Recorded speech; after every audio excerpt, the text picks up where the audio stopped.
Muitos são os que dizem de mim: não há socorro para ele em Deus.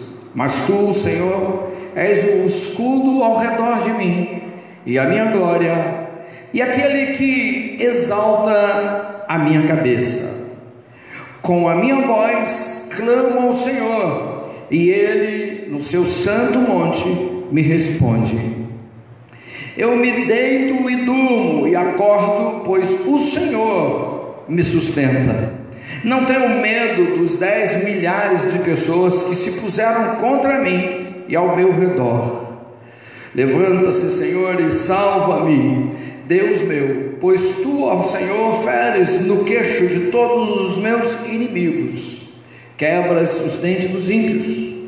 A salvação vem do Senhor, e sobre o teu povo seja a tua bênção. Feche os seus olhos. Pai querido e amado Deus, glorioso e santo Jesus, Senhor, nós estamos diante de Ti aqui neste lugar, meu Pai, e o que queremos é ouvir a Tua voz. Por isso, Senhor, por mim já foi orado neste lugar, mas o que peço é que o Senhor venha ministrar os nossos corações e que seja através de mim neste lugar. Usa-me como Tu podes e como tu queres, ó Senhor, para que eu seja nesse lugar um canal sem interferência humana, e sim apenas do Espírito do Senhor. Assim, Deus, nós oramos e cremos em Cristo, a quem pertence toda a honra, toda a glória e todo louvor. Amém. Graça e paz. Podeis sentar, Deus está no meio de nós. A honra e a glória é toda dada ao Senhor. Eu quero rapidamente com os irmãos estar refletindo nesse texto que lemos, e eu quero, como tenho feito aqui, eu quero de novo passar, são apenas 8 versículos, eu quero passar cada um desses versículos, porque por trás desses versículos está a integridade de Davi com Deus. E é bem verdade, queridos, que nós vamos passar a entender, se não entendemos, que há uma diferença na forma de ver Deus, e eu não sei qual é a forma que nós estamos vendo Deus, sobretudo no meio das nossas aflições. E aqui, queridos, quando eu olho para Davi, eu começo a entender um pouco como que Davi enxergava Deus, e por enxergar Deus como enxergava, foi ele considerado um homem segundo o coração de Deus.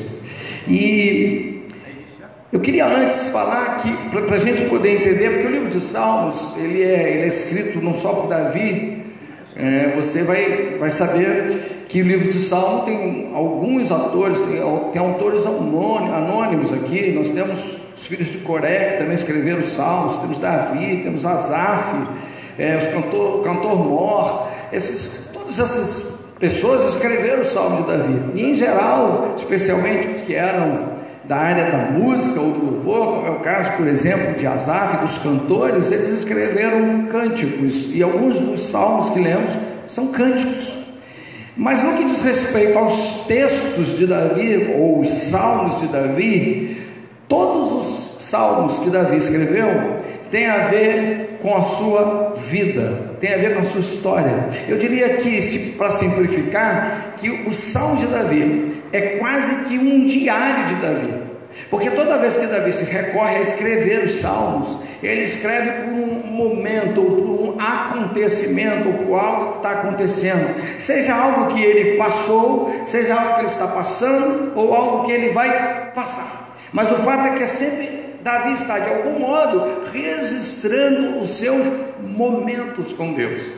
E em cada salmo que Davi escreve, que, como disse, parece ser o diário de Davi em alguns momentos da sua vida, nesse em específico é o momento em que Davi, o seu próprio filho, se voltou contra ele. E você veja qual que é a angústia do coração de Davi. Esse não é o primeiro salmo que Davi escreve de forma trazendo a sua angústia, mas esse de verdade tem em específico não só os seus inimigos, mas agora até dentro do seu próprio lar, o seu filho se volta contra ele.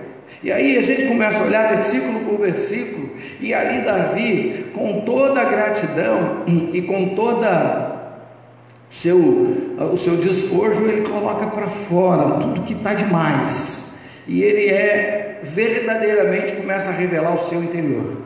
E é dentro do interior de Davi que tem algo que eu gostaria hoje de tratar nessa nossa mensagem de hoje. Porque Davi começa esse texto ele dizendo: Senhor, como tem se multiplicado os meus adversários, muitos se levantam contra mim. E eu quero falar especificamente no nosso momento de crise, toda vez, e não essa, porque essa é só mais uma, nós já tivemos, talvez não tenha desse tamanho, mas crise a gente tem o tempo todo. Não diga para mim, nem para você mesmo, que você não vive um processo de crises, porque você vive, se não essa, outras, as suas interiores, as crises que você tem com a sua vida, as crises que você tem com o contexto da sua história. Mas crise a gente está sempre vivendo. Aqui em especial o Davi não está vivendo uma pandemia, mas ele está vivendo um momento difícil, um momento de crise na vida dele. E quando ele olha para a crise, ele fala: como se multiplicam os meus inimigos, os meus adversários, como são muitos os que se levantam contra mim. Esta é uma característica do conflito.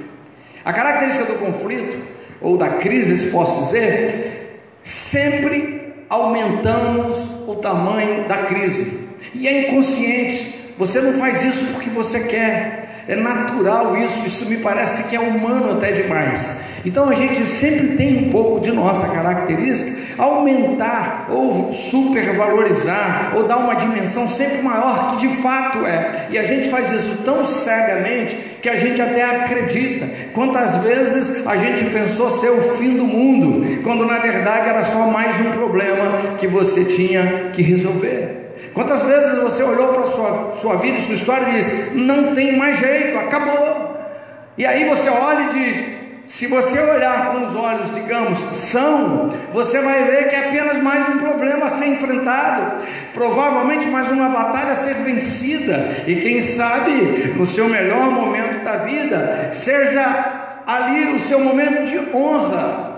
Mas os nossos olhos no momento da crise sempre traz uma dimensão maior. A nossa visão do caos da nossa história, ou a nossa visão do caos da nossa vivência, ela é sempre maior que a realidade, ela é sempre maior que o fato, e nós sempre fazemos isso. Nós julgamos o problema, a dificuldade, a tribulação, seja o que for, ser maior que ele de fato é. Então nós transformamos cães em leões. Nós transformamos uma discussão no casal em separação. Nós transformamos as pequenas coisas em coisas absurdamente grandes, porque nós enxergamos o tamanho que ela não é. É só você olhar para a sua vida. Quanto tempo, energia, forças você gastou com problemas que hoje você considera que foram insignificantes. Presta atenção nisso. Nós entramos em batalhas que nem são nossas, discutimos coisas que não é para ser discutida. Nós não escolhemos aquilo em que queremos lutar, nós não escolhemos em que chão queremos pisar. E toda vez que o caos se levanta no meio de nós, contra nós, perto de nós ou em nós damos uma dimensão assustadora para isso. Então a primeira coisa que eu vejo de Davi é que ele também faz isso. Ele também dá uma dimensão, ele também dá uma equação maior do que ela é. Mas isso, o que me faz entender que é humano. Mas você vai observar ao longo dessa pregação o que Davi faz com essa informação, o que Davi faz com essa dimensão que ele deu ao problema. Porque o problema, apesar da gente dar essa dimensão, ele tem um tamanho natural de ser. Por mais que a sua imaginação, o seu ser, a sua visão mostre um problema gigantesco ou uma adversidade gigantesca, quando às vezes nem é, apesar dessa dimensão que você dá, você faz alguma coisa com essa informação. E Davi também faz. E nós vamos ver ao longo dessa pregação o que nós fazemos e o que Davi faz. A maior parte de nós transformamos essa informação em medo. Uma outra parte de nós transforma em desespero. Uma outra parte de nós transforma em insegurança. Outro faz com que a gente transforme em desesperança. O fato é que a gente causa transformações. A esta visão equivocada do caos, e eu não estou falando desse caos, eu não quero até evitar de estar falando desse caos que vivemos agora. Eu estou falando do caos da vida, o caos do viver, a minha história. Eu estou falando da sua história, dos seus conflitos e dos meus conflitos, das minhas dores e das suas dores. A dimensão que damos é grande e transformamos isso em alguma coisa, e em geral nós transformamos nessas que aqui falei: medo, insegurança, insatisfação, desesperança, desespero, aflição, agonia, sei lá mais o que. Mas você vai ver o sentido que Davi dá para isso, e por isso ele é chamado um homem segundo o coração de Deus. Isso é falado no versículo 1, porém no versículo 2, que ele diz assim: muitos dizem que na minha alma não há salvação, porque não há Deus em mim. Queridos, presta atenção numa coisa que eu acho que você precisa entender hoje. O que o texto está falando, é que as pessoas olham para Davi, as mesmas pessoas, presta atenção para você entender isso, porque as mesmas pessoas que viram Deus em Davi na guerra, as mesmas pessoas estão dizendo que agora não vê mais Deus em Davi. As mesmas pessoas que viram Davi, e até teve musiquinha para Davi e tudo mais, as mesmas pessoas que engrandeceram Davi, as mesmas pessoas que fizeram inclusive gerar no coração de Saul uma ciumeira por conta de Davi ter ganho ser tão carismático e ganhar um povo inteiro a seu favor. As mesmas pessoas agora gritam que não vê Deus na vida de Davi, não vê Deus em socorro de Davi. Você talvez esteja perguntando: por que será que as pessoas estão agora e não estão vendo Deus em Davi? Por que será que as pessoas, ao olhar o mesmo Davi que venceu as guerras, ele olhado agora, já com uma outra visão, as pessoas já não enxergam mais? Porque no meio do seu desespero, no meio da sua dor, no meio da sua intranquilidade, no meio da sua falta de paz, não há como qualquer pessoa que esteja de fora enxergar Deus. E aqui vai um salvo-conduto, que eu diria o seguinte: de verdade, quando eu olho alguns tão desesperados, não vejo Deus na vida deles, apesar de serem homens de Deus ou serem mulheres de Deus, mas quando eu olho seres tão desesperados, eu não vejo Deus na vida deles. Quando eu vejo seres tão aflitos, homens e mulheres tão aflitos, eu não consigo também ver Deus na vida deles. Quando eu vejo gente agoniado, sem equilíbrio e sem paz, eu olho e falo: não vejo Deus na vida deles. Então é comum essas pessoas não enxergarem Deus na vida de Davi neste momento. Mas o que eu tenho para dizer hoje é que o seu desespero, ou o grau, ou o tamanho que você deu ao seu problema, ou a sua dificuldade, ou a sua luta, tirou de você a possibilidade das pessoas verem Deus na sua vida. E as pessoas hoje já não enxergam Deus na nossa vida, porque somos desesperados, porque somos atrapalhados, porque somos homens e mulheres aparentemente sem fé, porque somos homens e mulheres incontrolavelmente sem paz, e não há como ver Deus numa vida desse jeito. Então, queridos, eu falo salvo-conduto, que é uma boa hora para você fazer uma reflexão da sua vida, porque Davi não deu nem ouvido para o que os outros pensavam dele. De verdade ele não deu. Não há no Davi uma preocupação no que as pessoas estão pensando dele, mas a verdade é que esta informação, para Davi, ele entendeu de uma outra forma. O que Davi entende quando ele olha as pessoas não vê Deus na vida dele? Ele entende que ele se entregou aos problemas ao invés de se entregar a Deus. E no momento em que ele sabe que mais precisava de Deus, Davi que sempre precisou de Deus.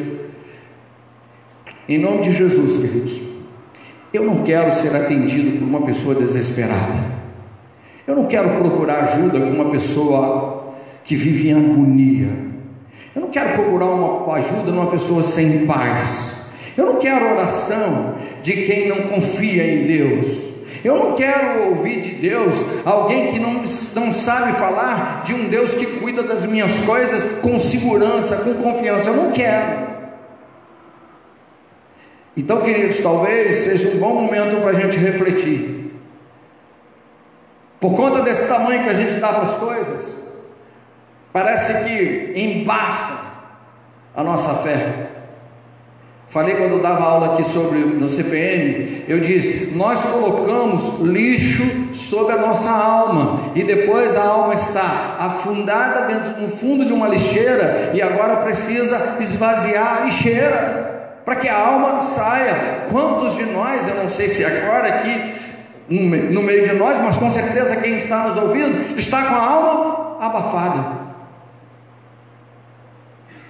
Sabe, eu acredito que Deus é especialista em esvaziar essa sua lixeira da alma, mas melhor seria que a sua alma estivesse limpa e purificada, para que Ele possa usar e fazer contato com você, com os seus sentimentos, seja com a sua dor, seja com a sua alegria, seja com o que for, para que você possa usufruir e sorver o melhor de Deus. E Davi entendia isso, porque no versículo 3, ele diz assim: mas tu, Senhor, é o meu escudo, é o escudo para mim. O Senhor é o meu escudo. Olha que coisa. A minha glória que me exalta a minha cabeça.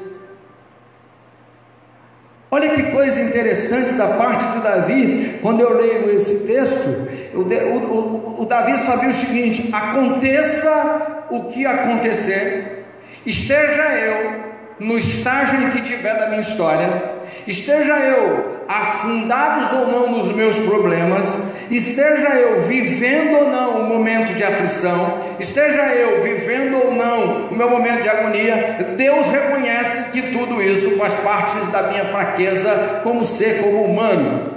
Porém, no meu espírito há um Senhor que é meu escudo, é minha fortaleza, é quem cuida de mim. A glória de Deus está sobre mim e Ele exalta a minha cabeça.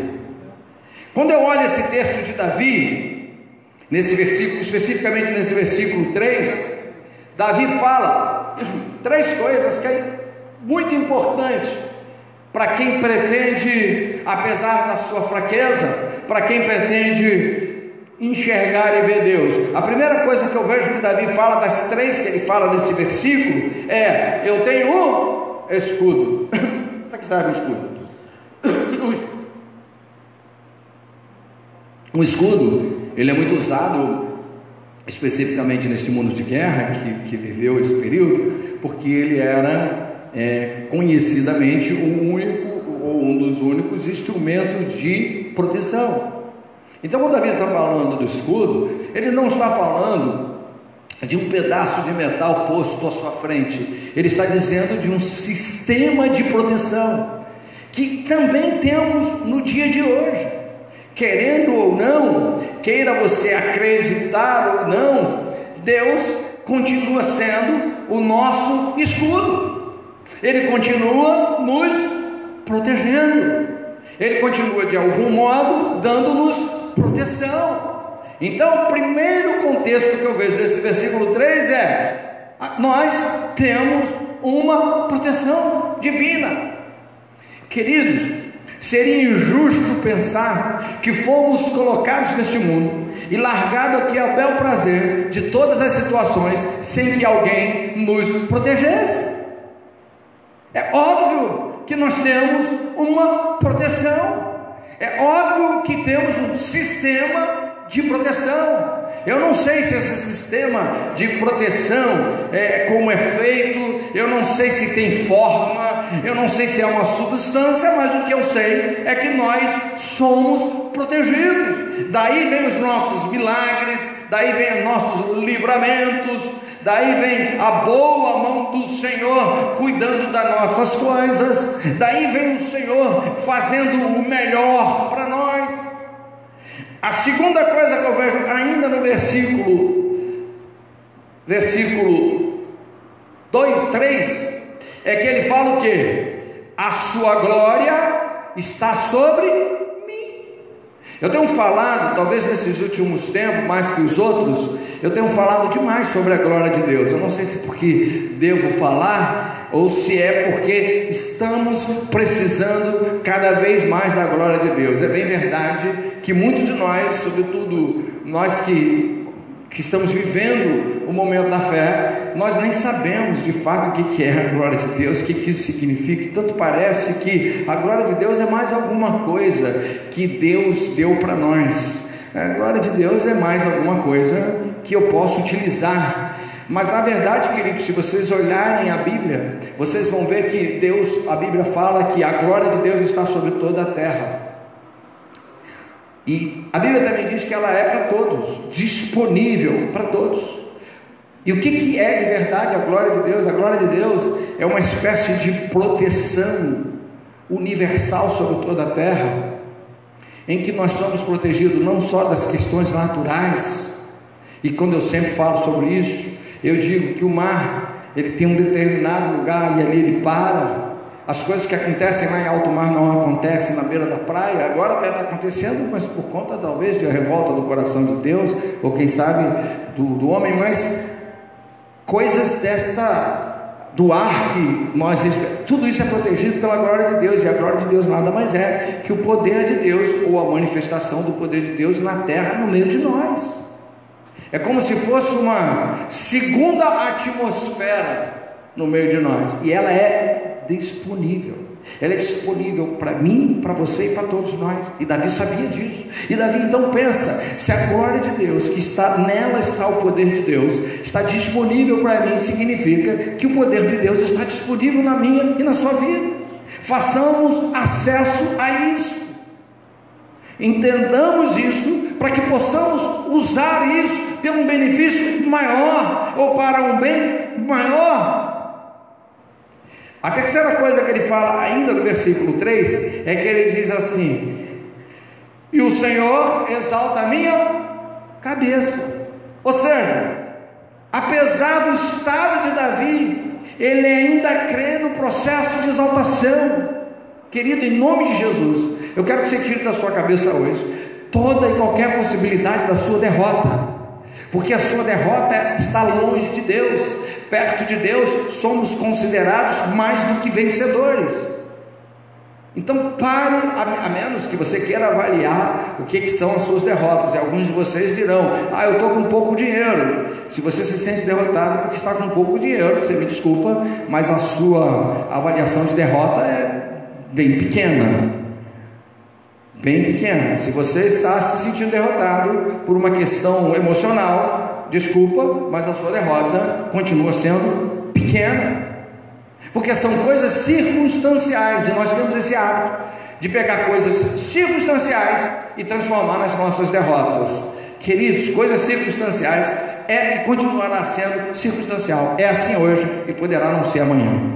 Hoje está desse jeito, mas amanhã poderá estar de outro jeito. Às vezes, ou muitas vezes, ou a maior parte das vezes, até para estar de outro jeito, depende da minha posição com Deus.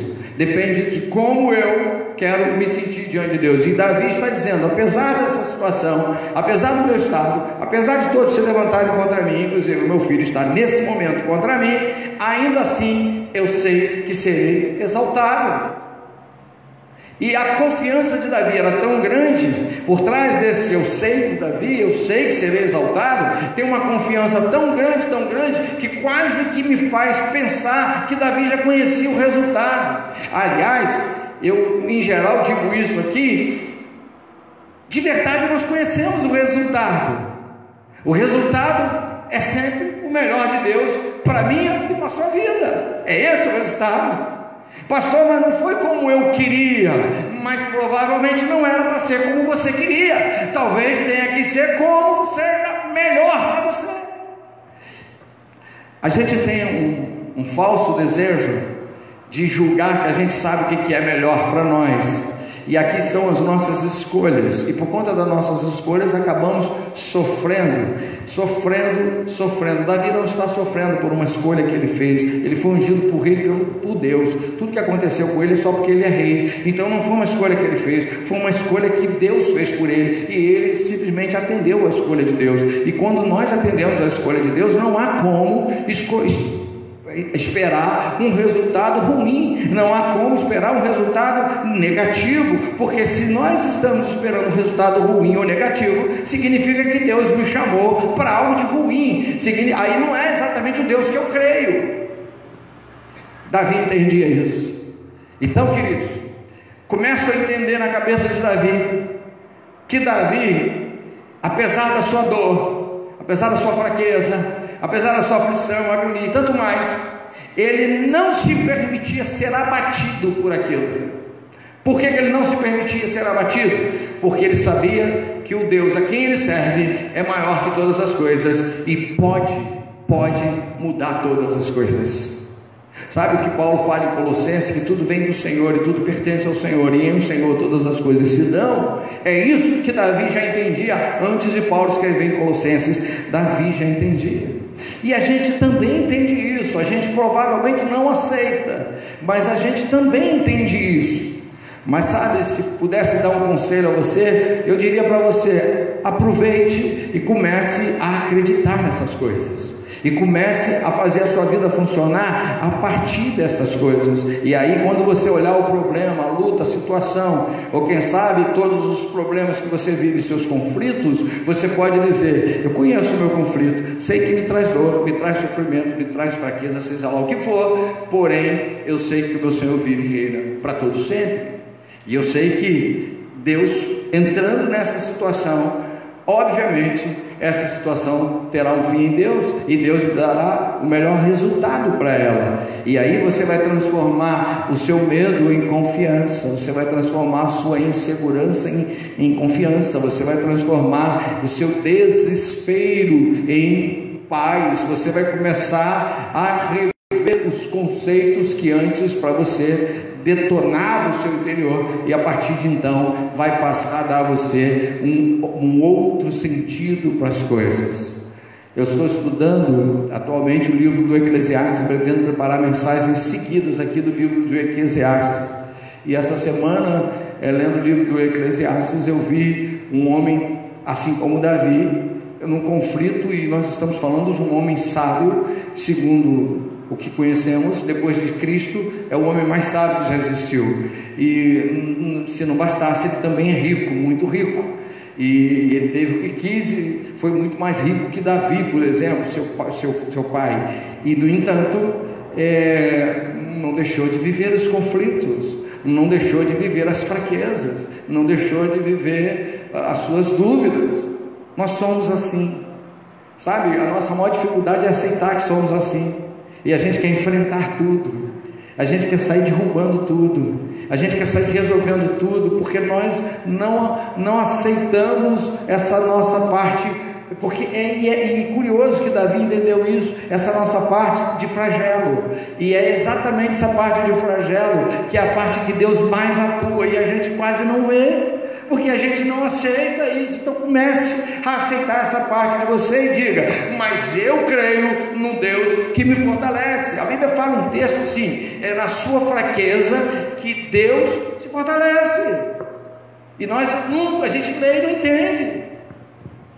Versículo 4 ele diz assim, ainda nesse texto, no versículo 4: com a minha voz eu clamei ao Senhor, que ouviu do seu alto monte e me respondeu.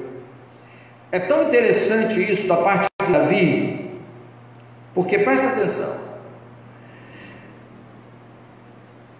eu sei que tem gente orando por mim, provavelmente você sabe que tem gente orando por você, e às vezes, quase sempre, pedimos orações, porque a gente quer sentir que tem alguém orando por mim, a gente quer sentir a oração ouvida, e é bom a gente pedir oração e falar: ora por mim, eu preciso de oração, porque Eu sei que Deus vai te ouvir, e Deus vai atender a sua oração.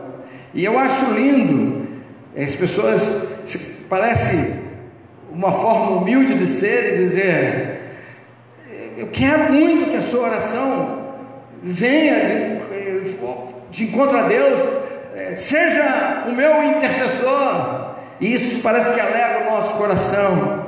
Mas sabe, queridos, eu hoje, quando estava à tarde falando sobre oração com Deus, eu vi algo que provavelmente não vai alegrar o coração de muitos. Porque Deus disse a mim: muitos não oram por si mesmos, porque são covardes e têm medo de não serem respondidos. A sua covardia não permite que ele não seja respondido por Deus. E eu fiquei seriamente abalado com isso, porque eu percebi que isso é uma verdade. No fundo, a maior parte das pessoas que vivem pedindo oração é porque tem medo de, ao pedir, as suas orações não serem atendidas. Davi disse: eu sei que tem gente orando por mim porque eu ainda sou rei, mas Deus tem que ouvir o meu clamor. Nem que eu passe dias e noite aqui, de joelho, mas é o meu clamor que eu quero que Deus ouça, é a minha voz que eu quero que Deus ouça, é a minha oração que eu quero que Deus ouça. Talvez esse seja um contexto de Davi que muita gente não falou, muita gente não conhecia, talvez muita gente não se deu. Em nome de Jesus, comece a mudar isso. Não estou dizendo com isso: pastor, então não devo mais pedir oração. Deve sim, mas a sua oração não pode ser porque você não considera a sua oração sem poder, ou a sua oração não ouvida. Se você está pedindo porque você está fraco e não consegue orar, é salvo, é saudável, é nobre.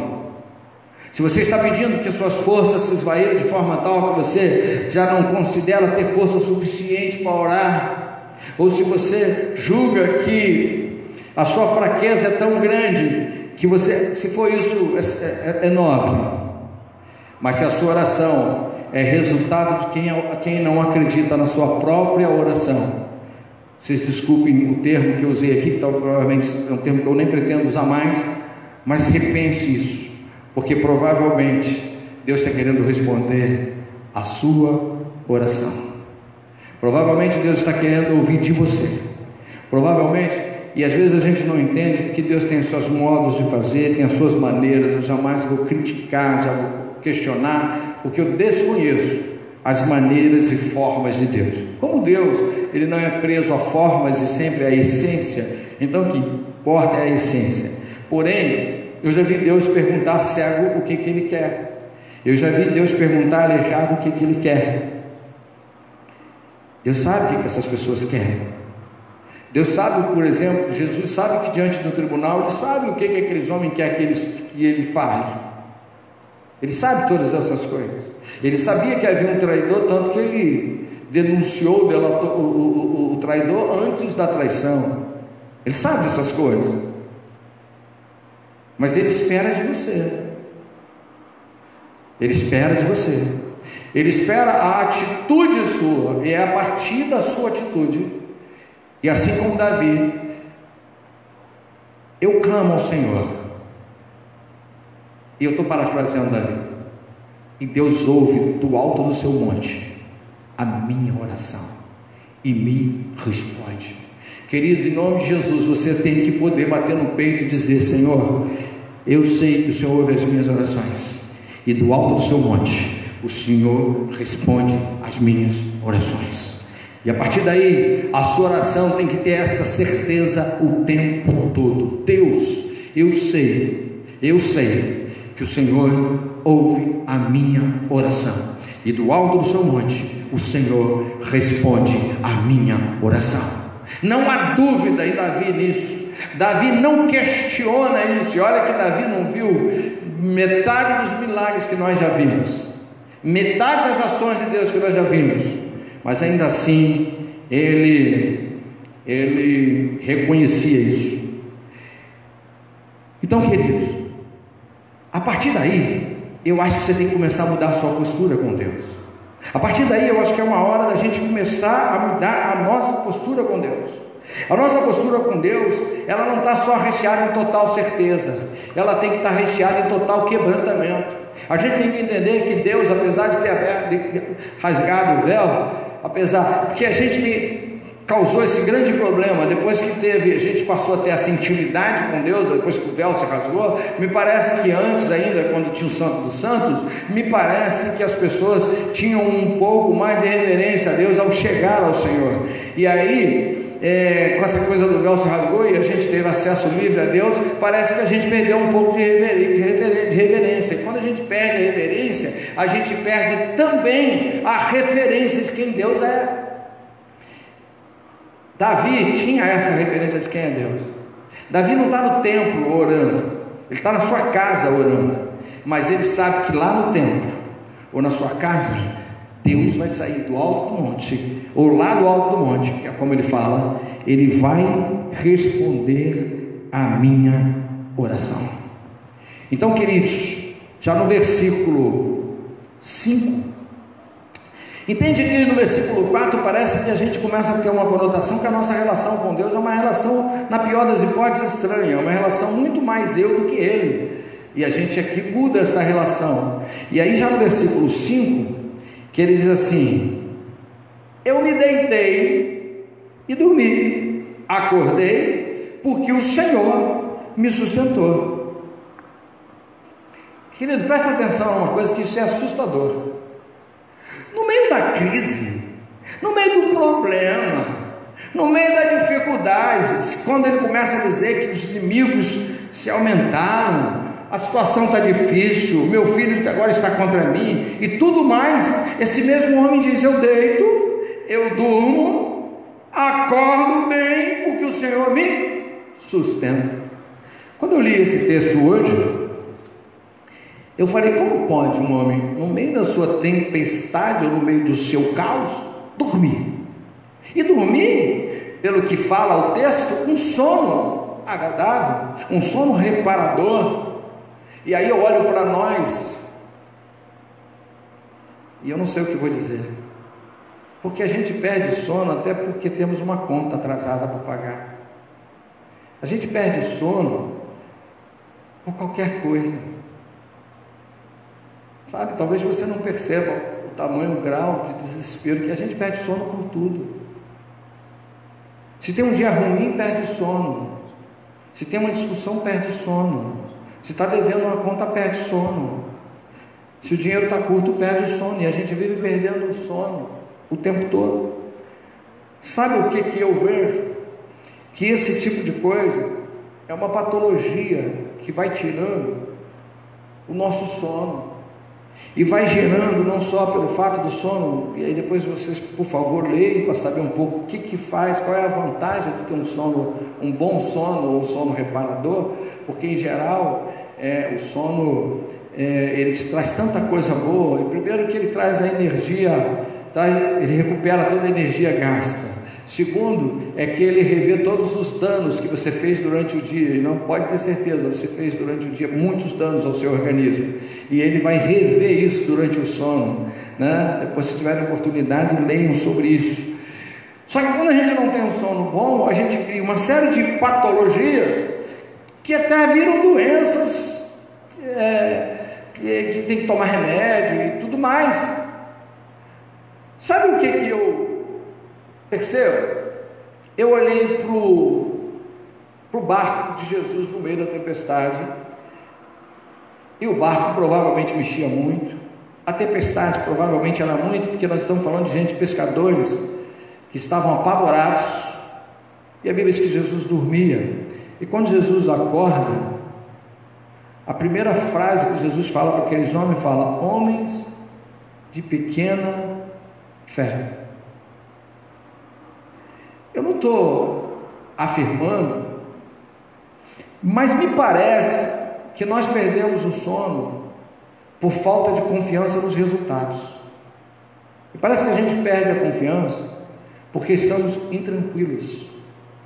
Me parece que por estar inseguro, intranquilo, perdemos a paz, e por conta disso perdemos o sono. Queridos, nessa equação não cabe Deus. Insegurança, intranquilidade, falta de paz, não cabe Deus. É uma equação que não cabe Deus. Então, eu acho que seria uma boa hora da gente repensar isso, porque eu creio num Deus que tranquiliza o coração. Eu creio no Deus que aumenta o grau da minha confiança. E me parece que nesse sentido, e eu não sei nem se estou afirmando isso, mas me parece que falta-nos fé em acreditar que Deus pode fazer essas coisas. Me parece que falta um pouco de fé para que Deus possa encontrar a solução para as nossas dificuldades e lutas. E isso é uma total falta de confiança em Deus. Eu li um texto aqui que diz assim: os que confiam no Senhor não devem se desesperar, porque sabe que há sempre uma saída que talvez não conheçamos, mas ela existe. Porém, Deus conhece todas as saídas. Então, só há uma forma de resolver: busquemos a Deus, porque a saída está nele. Para tudo existe uma saída. Para todo problema existe uma ou várias soluções. A saída para isso, só quem conhece, quem vê, quem enxerga lá na frente, quem tem todo o controle, é que pode nos dizer qual é a saída. E aí, nesse sentido, só Deus pode nos dizer isso. Entende por que às vezes precisamos buscar Deus? O problema, queridos, que chateia um pouco às vezes falar, mas preciso falar, é que a gente só busca Deus por causa ou por conta das nossas aflições. E Deus, ele precisa ser buscado não por causa das nossas aflições, ele precisa ser buscado por causa da nossa dependência de viver nele. Nós temos que entender que somos dependentes de Deus, e Davi entendia isso. Ao entender que nós somos dependentes de Deus, aí sim nós vamos poder lançar todas as coisas ao Senhor. E aí, com certeza, para nós, esse versículo que diz: eu me deito e durmo e acordo, porque o Senhor me sustentou. No versículo 6 diz assim: não terei medo de 10 milhares de pessoas que se puseram contra mim e ao meu redor. Não terei medo. Versículo 6. Quando eu olho esse texto do versículo 6, sabe o que eu vejo? Uma coisa bastante interessante em Davi. Outra qualidade de Davi, ou outra forma que Davi utiliza, que nós precisamos aprender a usar. Presta atenção, nós usamos os nossos desesperos, agonia, insegurança, dores, tudo que a gente tem, transformamos isso, como disse, aumentamos o nosso caos, transformamos isso em medo, etc. e tanto mais. Davi olha para o mesmo caos e ele não transforma em medo. Ele diz: não tenho medo dessa quantidade de gente que está aí contra mim. Embora Davi tenha ampliado o tamanho do problema lá no início, ele diz: apesar do tamanho desse problema, eu não tenho medo. Ele não transforma aquelas coisas em medo. E nós transformamos aquilo que é ruim, aquilo que deu errado, o caos da nossa vida, em medo, em desespero. Ele não transforma. E aí, eu olhando para ele, essa propriedade de Davi, Davi faz uma coisa que me parece que aumenta a resistência do poder de Davi. Davi usa o tamanho, ele aumenta as coisas, ou a intensidade das coisas, para que ele possa aumentar a sua força. Davi pega um problema que é pequeno, ele faz esse problema um pouco maior, gera força para atender o problema maior, mas ele sabe que o problema é menor, então ele acerta e ele acaba vencendo o problema. Pastor, de onde você tirou isso? quando ele venceu Golias, ele não teve medo, porque ele comparou Golias a um leão e um urso juntos. Então ele pensa, um leão e um urso juntos é maior que esse Golias. Então, eu imagino que esse Golias seria o leão e o urso. Só que na hora que eu vou enfrentar, ele é só o Golias. E ele acabou vencendo. Ele busca dentro de si algo ainda maior. Então ele não aumenta o problema para sofrer. Nós aumentamos o problema para sofrer. Ele não. Ele aumenta o problema para aumentar a resistência. Ele aumenta o problema para se preparar mais. Ele aumenta o problema para estar mais vigor, para ter mais vigor. Olha a mente de Davi. Por isso ele é considerado um homem segundo o coração de Deus. Enquanto nós aumentamos o problema para trazer sobre nós sofrimento, ele não faz isso. Ele aumenta o problema para ele mesmo se fortalecer, ele se tornar maior, se preparar mais, ser mais fortalecido, sabe? A grosso modo falando, se fosse Davi e ele viesse dar uma palestra, e essa palestra fosse para 100 pessoas, ele se prepararia como se tivesse 1000 pessoas aqui. Ele sabe que serão 100, mas ele se prepara para 1000 pessoas. O resultado dessa palestra é que sairão 100 pessoas profundamente satisfeitos.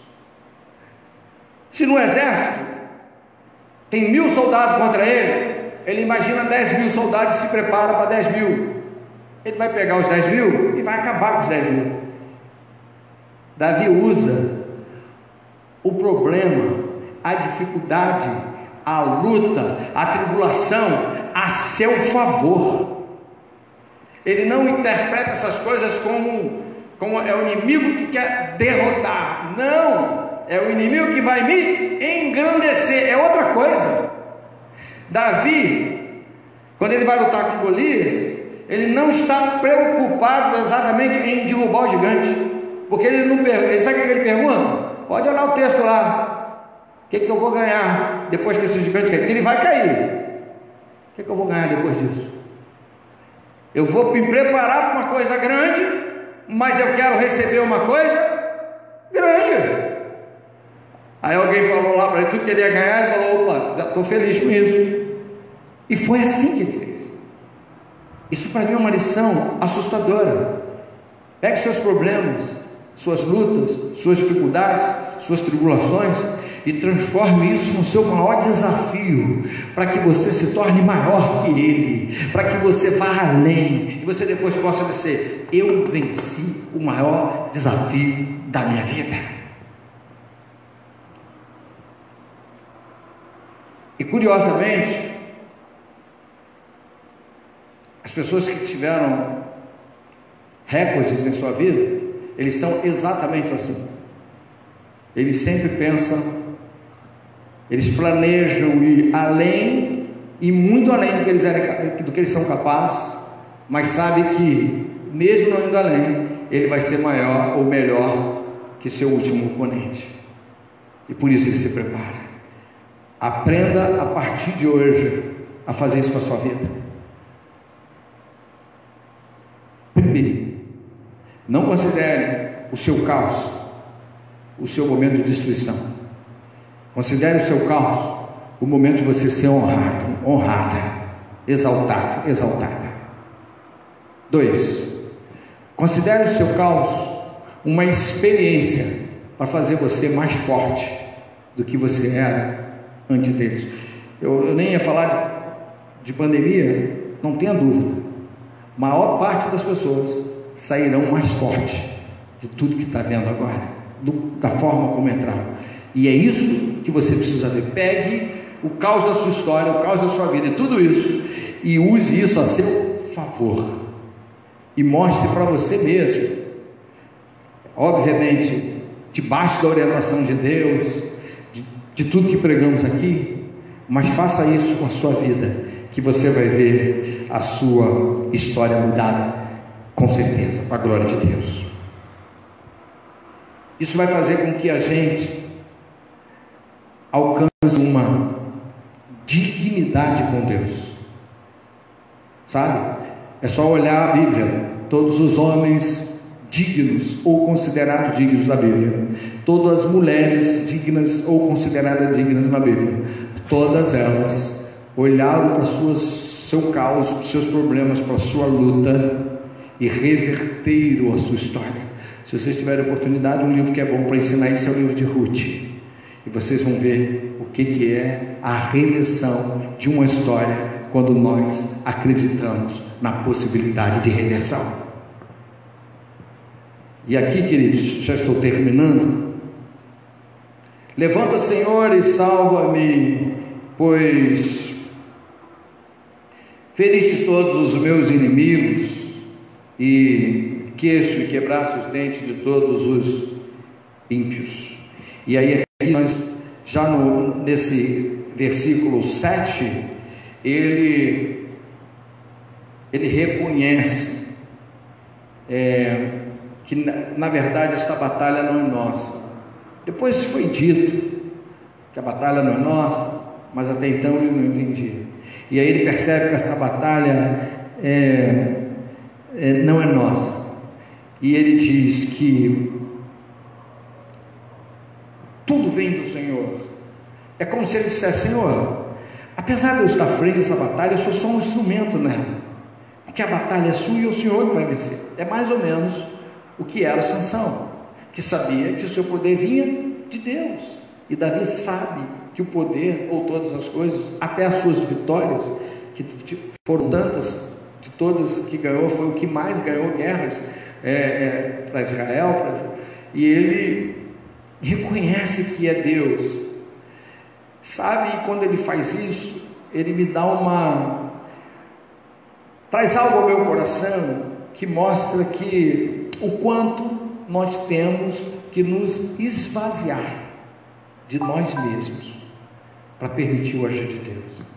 Porque enquanto a gente achar que com a nossa força a gente consegue, enquanto a gente achar que com a nossa estratégia a gente consegue, enquanto a gente achar que a gente tem meios para fazer, a gente vai aos poucos impedindo o agir de Deus, porque até por conta da educação de Deus Ele permite. Mas na hora em que a gente se esvazia, a gente tira de nós todo esse processo do eu consigo, todo esse processo de deixa comigo, todo esse processo de que sou eu que faço. Quando nós nos esvaziamos, não só dessa coisa egoísta, do ego, ou do egocentrismo, ou seja lá do que for, ou até da nossa inconsciente vontade de querer mostrar que a gente pode, que a gente quer, que a gente é forte, que a gente é valente, que a gente pode. Quando a gente não se esvaziar disso, a gente vai impedindo o agir de Deus. E Davi está dizendo: Senhor, eu sei que é o Senhor que acaba com meus inimigos, eu sei que é o Senhor que destrói os meus inimigos, eu sei que é o Senhor que luta as minhas guerras. Senhor, eu sei que tudo isso é o Senhor. Ele se coloca na posição de instrumento. Eu sou só um instrumento nessa guerra, eu sou só um instrumento nessa história, eu sou só um instrumento para fazer isso acontecer, mas na verdade é o Senhor que faz. Que bom que nós pudéssemos conseguir atingir a meta e ser como Davi, esvaziar dessas coisas. Ah, pastor, mas tem coisa que a gente tem que fazer mesmo. Sim, mas eu não tenho dúvida que você sabe o que você pode fazer, e você sabe que não é para você fazer, e você sabe até onde vai a sua vontade, e você sabe onde começa a vontade de Deus, e você sabe que as suas coisas precisam ser colocadas diante de Deus, e você sabe que Deus pode te dar todas as coisas. Na verdade é uma equação simples. A equação é: se eu entender que ao esvaziar de mim mesmo, eu permitir Deus ser Deus na minha vida, grandes coisas Ele vai poder fazer em mim e através de mim. E é isso que Davi entende. E se ele só é Davi porque permitiu isso. Davi é tão brilhante nesse aspecto, eu sempre falo isso, que eu acho isso interessante. Davi foi ungido para ser rei, acabou de ser ungido, o óleo caiu sobre a cabeça, ele pede licença e volta para o campo. Qualquer um de nós fala: sou rei, vou para o palácio. Acabei de ser ungido, vou para o palácio. Eu quero meu lugar. Não, ele voltou para o campo, porque ele entendia que essas coisas quem faz é Deus, e Deus arrumou uma forma para ele chegar até o palácio, e ele chegou até o palácio. Teve seus problemas no palácio, como José também teve, mas foi ali que começou a história de Davi, e não lá no campo. As coisas do campo, nós soubemos história que ele contou. Se não tivesse contado, não saberíamos. E aí eu termino dizendo: a salvação vem sobre o teu povo, e dê nele a sua bênção. Olha a declaração de Davi. Nós lemos esse texto e a gente não percebe o que está por trás dessa declaração de Davi. O que Davi está declarando, queridos, que quando nós estamos neste grau de dignidade com Deus, Deus já tem reservado ou preparado para nós bênçãos. Olha o que Davi está falando. Por isso que eu entendo quando diz assim: as bênçãos do Senhor vai te alcançar, e muito contrário, que a gente vive buscando bênção, mas na verdade isso é antibíblico. A Bíblia é o contrário disso. A Bíblia diz que as bênçãos do Senhor vai nos alcançar. E agora eu entendo por quê, porque as bênçãos já estão disponíveis. As nossas atitudes perante a Deus, a forma como me reporto ao Senhor, a forma como eu conduzo a minha vida no Senhor, é isso que define se a bênção vai se concretizar ou não, ou em que momento vai se concretizar na minha vida. E Davi está dizendo, olha, já tem, é como se Davi dissesse, eu quero só parafrasear esse versículo, dizendo: duas coisas eu tenho a garantia de Deus: salvação e bênção. O resumo desse texto é isso. Duas coisas, Deus já me garantiu duas coisas: salvação e bênção. Estou garantido nessas duas coisas. Então, queridos, presta atenção para eu falar sobre isso. Um Deus que já tem bênção para você, reservada. Um Deus que está disponível a abençoar. Um Deus que já preparou isso, está esperando só a sua ou a minha atitude para que essas coisas aconteçam na sua vida. De onde nós tiramos que esse Deus não ouve as nossas orações? De onde nós tiramos que Deus não olha para a minha vida? De onde nós tiramos que Deus está deixando eu passar por isso tudo? De onde nós tiramos essas coisas? Porque com certeza não foi nem da Bíblia e nem desse Deus que nós servimos. Por isso, queridos, eu posso dizer com toda a garantia: um Deus que já preparou tudo isso para nós. Ele está dizendo para mim e para você: eu já preparei, eu já reservei, já está disponível. Essa nossa mente de carregar tudo para o lado ruim, ou de querer se colocar nessa posição de caos o tempo todo, às vezes tira quase que definitivamente o agir de Deus do meio de nós. Porque de verdade, falando com os nossos lábios, nós cremos em Deus. Falando com os nossos lábios, nós confiamos em Deus. Falamos com os nossos lábios, Deus está no controle. Falamos com os nossos lábios, a minha vida pertence ao Senhor. E aí olhamos para a vida, e ela é o antônimo de tudo isso. Dissemos que a confiamos, mas desconfiamos de tudo. Dissemos que acreditamos, mas não acreditamos em quase nada. Dissemos que Deus está no controle, mas eu quero controlar tudo. E é assim que a gente leva o nosso relacionamento com Deus. Eu termino a mensagem dizendo: não era este o relacionamento que Davi tinha com Deus. E saiba disso: conflitos, dores e lutas Davi teve tanto ou mais que nós, e ainda assim ele pôde ter a mente voltada para Deus da forma que aqui preguei. Eu de verdade declaro a vocês: eu amo esse Deus. Eu amo esse Deus, porque cada vez que conheço mais esse Deus, e conheço muito pouco dele, cada vez que conheço mais esse Deus, eu entendo que existe um ser que é sobrenatural, é transcendente, mas tem um amor tão imensurável por mim, que se propõe a me aceitar exatamente do jeito que me tornei. E ainda assim, Ele diz: eu sou contigo todos os dias, até a consumação dos séculos.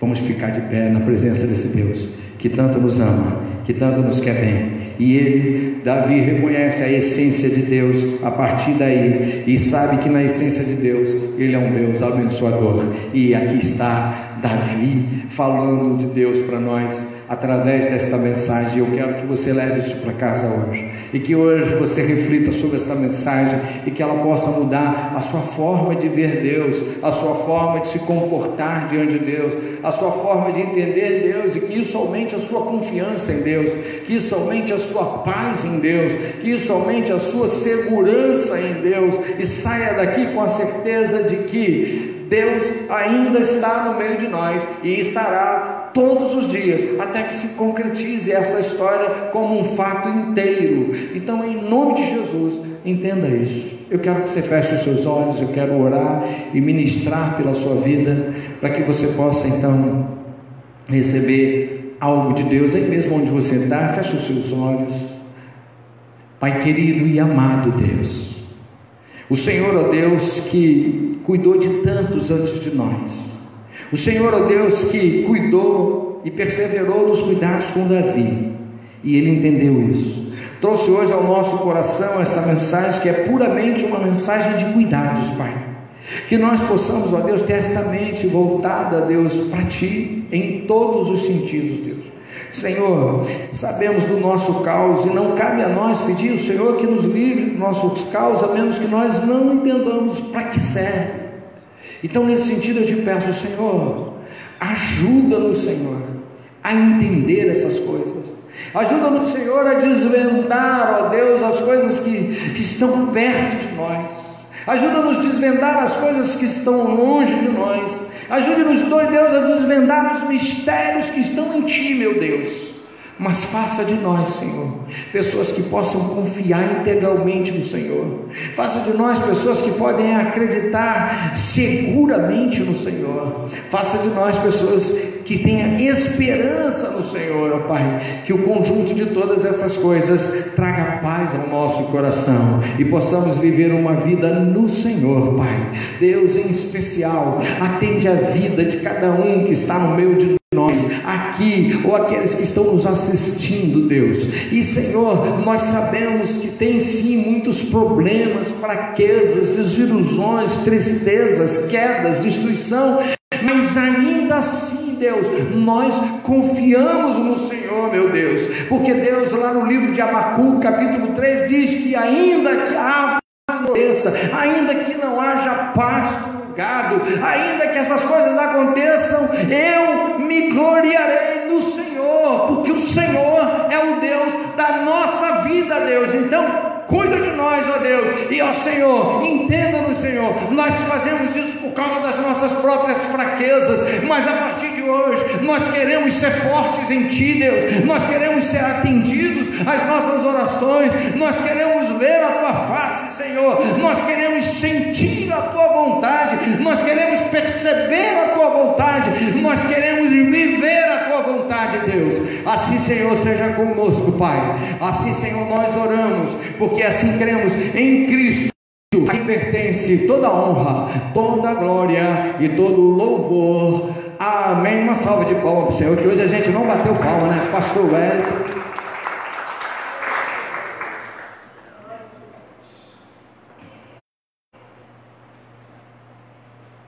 Amém. Batemos agora no final, né? Antes tarde do que nunca. Graças a Deus. Amém? Estamos encerrando. Quero agradecer a Deus pela vida de cada um aqui nessa noite. Meu pastor amado está ali, com a sua esposa Esther. Deus abençoe, pastor Ies, a sua esposa e a sua mãezinha, né? E você que está nos assistindo aí pelo Facebook, pela internet. Vamos orar. Curva a sua cabeça, feche seus olhos. Pai querido, Pai amado, Deus, nós não temos como te agradecer por tudo que Tu tens feito na nossa vida, Senhor. Pai, por tudo que nós fizemos aqui, por tudo que nós faremos nessa terra, nada chegará perto do Teu amor por nós, do Teu cuidado por nós, Senhor, do Teu carinho por nós, do Teu zelo por nós, Pai. Assim como Tu fez com Davi, Pai amado, como foi ministrado aqui nessa noite, faz, Pai Senhor, na nossa vida também, Pai amado. Recebemos a Tua palavra e cremos no poder da Tua palavra, Pai amado. Assim, meu Deus, nós Te pedimos, Pai querido, da mesma forma que nos trouxeste para a Tua presença, nos leva agora para o nosso lar, Pai. Prepara para nós uma semana de conquista, uma semana de vitória, de bênção, mesmo com todas as dificuldades, porque fomos fortalecidos mais uma vez nessa noite para ser maiores do que ela, Pai, porque sabemos que Tu estás conosco e aquele que está conosco é maior do que aquele que está no mundo, Senhor. Deus, guarda a nossa vida, Senhor, nos livra dos males, dos pensamentos contrários, das ciladas, das armadilhas do inimigo, não só sobre a nossa vida, mas sobre a nossa família, Pai. Guarda a Tua igreja, meu Senhor. É o que nós Te pedimos e tudo isso Te agradecemos no nome santo de Jesus, a quem pertencem toda a honra, toda a glória e todo o louvor. Você pode dizer amém? Amém. Estenda a tua mão para você receber mais 3 bênçãos nessa noite. Que o amor de Deus nosso Pai, a graça do nosso Senhor e Salvador e as doces consolações do Espírito Santo de Deus sejam abundantes na vida daquele que crê. E a igreja reunida do Senhor nessa terra, diga amém. Glória a Deus. Dá mais um aplauso para o Senhor. Não abraça teu irmão e não abraça teu irmão, em nome de Jesus. Aleluia. Nós estamos vivendo um conflito de abraço.